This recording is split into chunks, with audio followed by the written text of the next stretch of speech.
President Ronald Reagan was here May 1st, 1982, to officially open the fair. All Americans can be proud of this World's Fair that we open today. It sprawled across part of downtown on the UT campus, over 72 acres of what used to be an old rail switching yard. There was a sun sphere, the centerpiece of the fair that still soars over Knoxville today. Back then, it held 3 restaurants and 2 observation decks. It was surrounded by pavilions representing the culture and diversity of 22 countries. I did not expect this to be this big and this well done. The Chinese pavilion drew the largest crowds. It was the first and only time that country ever participated in a World's Fair.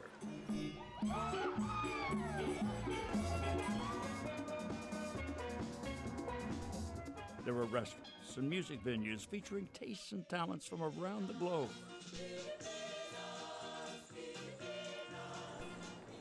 And living up to its theme of energy turns the world, some cutting-edge technology made its debut. From some of the first green homes to an alternative fuel vehicle, ideas that are still very relevant today. Texaco showed off a brand new convenience called Pay at the Pump. Well, I think there's a thing of the future, and it's very interesting to operate. Turns out he was right. And this was pretty amazing. You could actually make a telephone call from a car. Hey, this is mine. You ain't never gonna believe where I am. Fair visitors were also thrilled they could get their pictures developed in just 1 hour.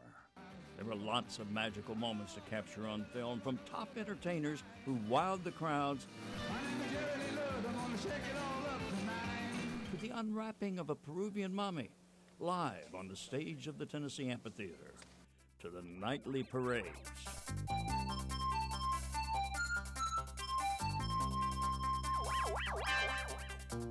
Who could forget that music? And the fireworks that ended each day. There really was something for everyone at the World's Fair. Ask most adults at the time about their favorite place. It's got to be the Straw House, an authentic German beer garden in the building that's now the Foundry. It drew a big crowd every night.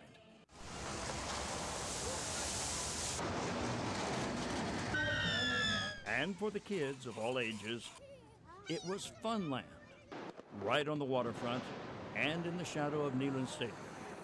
That giant Ferris wheel was the largest one in the Western Hemisphere, standing 150 feet high. Just one of the thrilling rides enjoyed by the fair's 11 million visitors. Can you believe it? For 184 days in 1982, Knoxville was the place to be. A worldwide attraction. A good time that's really something to be proud of.